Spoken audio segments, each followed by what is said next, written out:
es que en ese estado mental somos bastante más susceptibles a la sugestión. Hola gente, ¿cómo andan? Bienvenidos a un nuevo video de Salir del Laberinto. Hoy voy a analizar mindfulness y meditación. ¿En qué consisten estas prácticas? ¿Son aplicables para Occidente? ¿Son tan eficaces como se dice? ¿Cuál es verdaderamente el efecto que genera en la conciencia y también fisiológicamente? Bueno, primero lo que quiero compartirles acerca de este tema es que suelo ver que está bastante polarizada la opinión acerca de mindfulness y de la meditación. Por un lado están quienes ya practican o practicaron alguna vez alguna de estas técnicas y que están absolutamente seguros acerca de la eficacia que tienen estas técnicas, a punto tal de que las recomiendan y siempre hablan a favor de estas técnicas. Pero también están aquellos que son absolutamente incrédulos, que dicen que no tiene base científica, que no tiene aplicación en Occidente, que es muy difícil de incorporar en el día a día, que tampoco trae tantos efectos positivos como se dice. Entonces, en este video quiero compartirles información bien clara y concreta para que se puedan llevar nuevos puntos de vista acerca de estos temas y también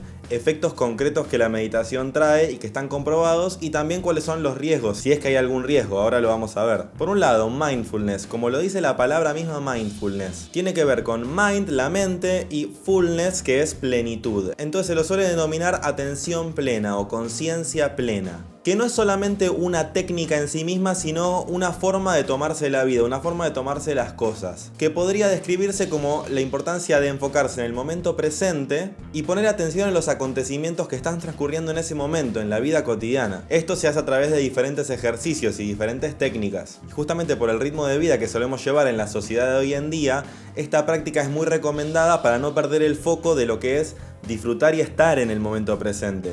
En vez de estar corriendo detrás del reloj y pensando en lo que viene mañana y lo que viene dentro de un rato y lo que viene en el futuro, o angustiándonos por el pasado y por lo que pasó antes, en vez de eso, poner el foco en el presente, en lo que está transcurriendo en el momento presente. Obviamente, como todos lo sabemos, con este tipo de cosas suena muy pintoresco, pero después, cuando es el momento de llevarlo a la práctica, no es tan sencillo como parece. Y justamente uno de los prejuicios que suele haber con el mindfulness tiene que ver con la idea de que es una pérdida de tiempo, de que es algo que no te genera estar tranquilo, porque haces la práctica unos minutos pero después seguís en la vida cotidiana y siguen los mismos problemas, no se resolvió nada. Muchas veces está asociado ese tipo de pensamiento con el hecho de no tener incorporado este hábito en la vida cotidiana, sino con tal vez haberlo intentado y haberle parecido a la persona que era muy difícil de enfocarse, que se distraía muy rápido, o también con el hecho de verlo en otras personas y decir qué beneficios te puede traer hacer esa práctica. Cuando menciono que el mindfulness es una actitud, es una forma de tomarse el presente, el momento a momento, y que eso es mediante varias prácticas, me refiero a que, por ejemplo, muchas veces algunos ejercicios que se proponen en mindfulness tienen que ver no solo con la meditación, sino también, por ejemplo, cuestiones tales como que si estamos mucho tiempo trabajando o estamos mucho tiempo enfocados en una cosa, tomarnos el tiempo de estirarnos, desperezarnos, descansar unos minutos, poner atención en otro lado, recordarnos a nosotros mismos a través de la respiración, hacer un autochequeo de cómo estamos corporalmente, de cómo nos sentimos, hacer ese tipo de evaluación que muchas veces en el ritmo tan vertiginoso que llevamos en el día a día, nos olvidamos de cuestiones tan básicas como esto, que es darnos cuenta si tenemos algún dolor, alguna molestia, si estamos atentos, si estamos angustiados, si estamos entusiasmados con lo que estamos haciendo. Lo interesante de estas prácticas es que muchas veces parecen extremadamente simples y sencillas, y eso da la sensación de que entonces no trae beneficio alguno. Pero algo que tiene de muy positivo es que, al ser tan simples y al llevar tan poco tiempo, uno sinceramente no tiene nada que perder con probar, incorporar estas cuestiones a la vida cotidiana y ver cómo se siente. Esa sería mi primera recomendación para quienes tienen prejuicios acerca de esto, porque es muy fácil decir eso no sirve o eso no funciona cuando nunca lo probaste. Pero encima, al tratarse de una práctica tan saludable como consiste en ejercicios tan simples, donde poner la atención en el cuerpo, en la mente, en la respiración, en los procesos más básicos del cuerpo, nos puede traer beneficios muy concretos. También vale la aclaración de que esto no significa que por hacer alguno de estos ejercicios vamos a cambiar radicalmente todos los problemas de la vida. Claramente eso tampoco es así. Por eso en muchos papers científicos donde se estudian los efectos del mindfulness se puede ver que generalmente los mejores beneficios del mindfulness no es solamente aplicando alguna de estas técnicas sueltas, sino cuando las prácticas de mindfulness van de la mano con otras intervenciones terapéuticas y con otros otros cambios que podemos incorporar en la vida cotidiana para integrar hábitos más saludables. Pero por lo pronto lo que puede servirles tener en cuenta es que incorporar alguna de estas prácticas en la vida cotidiana requiere muy poco tiempo y también puede traer buenos beneficios. Y esto nos lleva al siguiente tema, que es la meditación. Porque por lo pronto cuando hablamos de mindfulness estamos refiriéndonos a algo que hoy en día lo llamamos así, pero que deviene de la práctica de la meditación. Simplemente que se lo denomina de esa forma. Para hablar de meditación tenemos que tener en cuenta de que hay muchas ramas diferentes de meditación en el mundo. Está la práctica de Zazen, que es del budismo Zen. También Vipassana, que es una de las técnicas milenarias de meditación de la India. También está la técnica de Kriya Yoga, que es una práctica de meditación que enseñó Paramahansa Yogananda, también de la India. También hay un libro bastante conocido que se llama El secreto de la flor de oro, que en una de las primeras ediciones y traducciones que se hizo de ese libro, Carl Jung le hizo un prólogo y también describe otra técnica de meditación en ese caso. Y sinceramente hay muchas más, pero les menciono estas porque son algunas de las más famosas. Cada una tiene sus particularidades. Por ejemplo, en la meditación trascendental se utiliza un mantra y también se recomienda que la práctica de la meditación en ese caso sea al menos 2 veces por día y entre 15 y 20 minutos por meditación. En ese caso, por ejemplo, y como pasa con muchas prácticas de meditación, se hace con los ojos cerrados. Cuestión que, por ejemplo, en la práctica de Zazen, del budismo Zen, no es así. En ese caso se utilizan los ojos abiertos, pero son los ojos entreabiertos y mirando hacia una pared de color blanco. Lo importante para tener en cuenta con cada uno de estos tipos de meditación es que tenemos la posibilidad de probar diferentes opciones y ver si alguna de esas prácticas nos resultan más cómodas. Pero en todos los casos podemos ver que hay puntos en común. Generalmente hablamos de una postura en la que tenemos que estar sentados con la columna erguida. En algunas tradiciones esa postura tiene algunas cuestiones específicas que respetar, en otros casos es un poco más libre. Como les decía, puede ser con los ojos abiertos o con los ojos cerrados, pero encargándonos de que aquello que estamos viendo no nos distraiga. Por eso el hecho de tener los ojos cerrados o mirando hacia una pared blanca o inclusive, como se hace muchas veces, mirando hacia la llama de una vela, tiene que ver con el hecho de que no haya elementos que nos distraigan. Estas diferentes prácticas a lo que nos llevan es a atender a una sola cuestión. Por ejemplo, a enfocarnos en la respiración, en cómo se siente el aire al ingresar a través de la nariz, al salir a través de la nariz, la diferencia entre el frío y el calor, o implementar algún tipo de visualización, que significa en tener alguna imagen mental, alguna idea, alguna cuestión concreta fija donde enfocarnos. Por ejemplo, en el budismo tibetano se utilizan meditaciones respecto de diferentes budas. Por ejemplo, hay un Buda que es el Buda de la compasión, entonces en esa meditación uno se estaría enfocando en los aspectos de lo que representa el Buda de la compasión, sobre esas cualidades.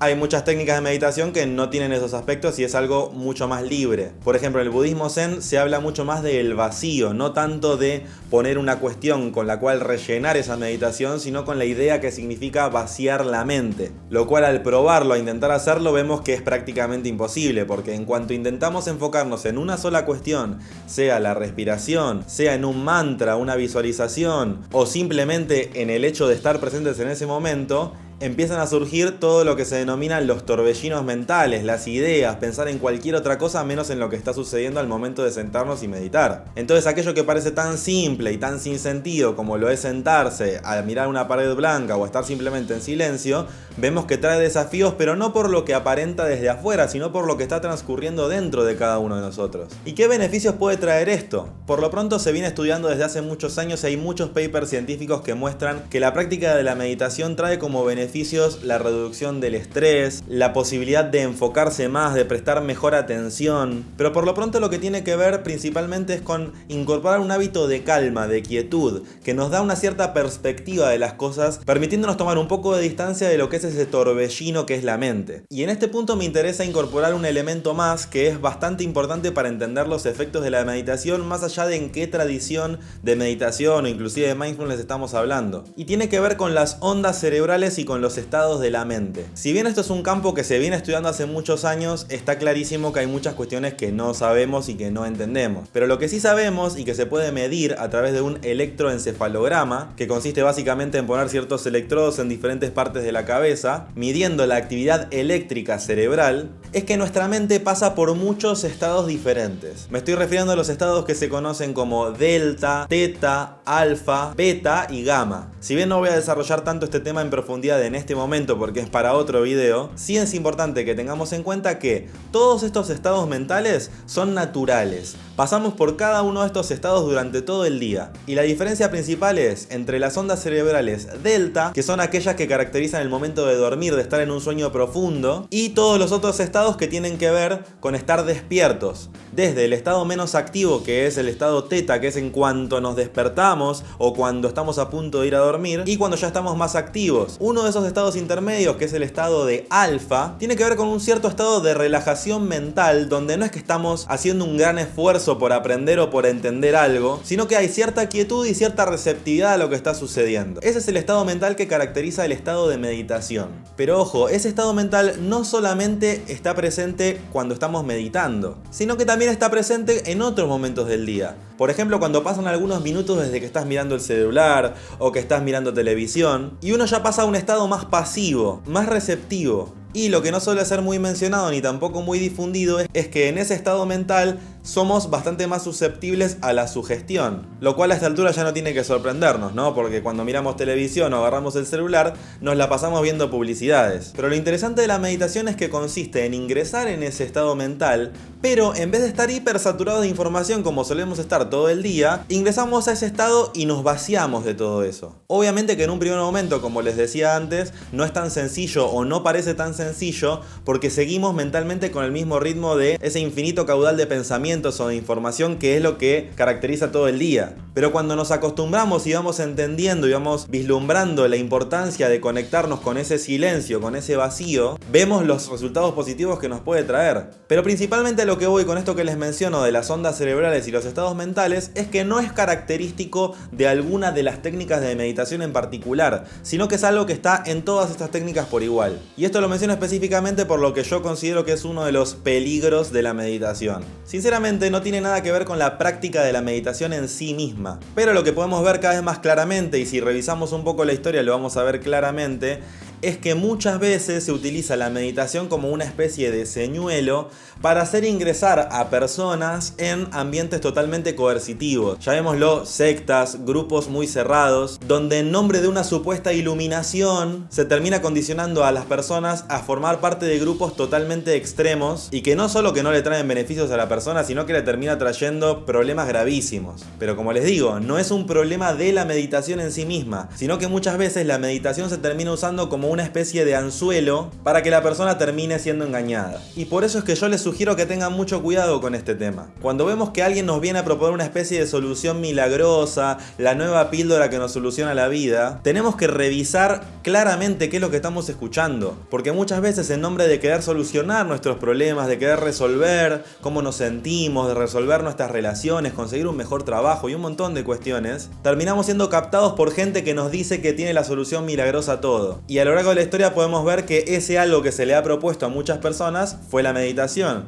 En otros casos son otras cuestiones, pero sí se ha utilizado la meditación como uno de esos señuelos. También considero que es importante mencionarles que los efectos que genera la meditación también pueden ser logrados en mayor o menor medida con otras prácticas. Como les digo, tanto mindfulness como la meditación son cuestiones que si van de la mano con otras intervenciones terapéuticas, con otros cambios, con otros hábitos saludables que podemos incorporar en nuestras vidas, entonces es muy posible generar cambios radicales a favor de nuestro bienestar. Por eso mi sugerencia es que si les interesa este tema, que lo investiguen, que hablen con personas que hayan probado diferentes técnicas. Si conocen a alguien que haya probado la meditación y haya alguna técnica en particular que les comparten, la pueden probar, siempre y cuando, como les digo, tengan cuidado de creer que viene alguien con la solución mágica que supuestamente nos va a resolver todos los problemas de la vida, pero sí con la posibilidad de incorporar hábitos más saludables. Bueno, si te gustó este video, te invito a compartir en comentarios tus ideas, tus opiniones. Si alguna vez practicaste meditación, que cuentes tu experiencia. Me interesa mucho leerlos y que compartamos esta información. Y también, si les gustó este video, los invito a suscribirse a este canal. Nos vemos la próxima en un nuevo video de Salir del Laberinto.